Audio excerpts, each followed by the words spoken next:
কোমর সোজা থাকতে হবে, হাঁটুতে শক্তি থাকতে হবে। যুদ্ধের এখনো অনেক পথ বাকি।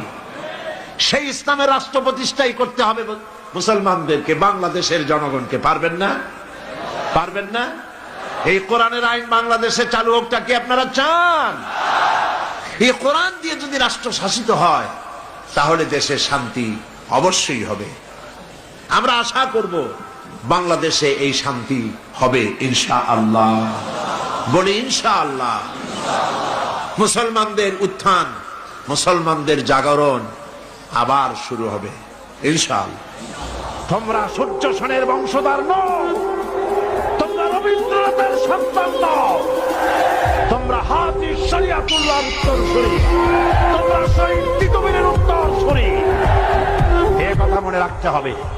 থাকবে মনে? রেডিও টেলিভিশন যতই নাস্তিক মুরতাদ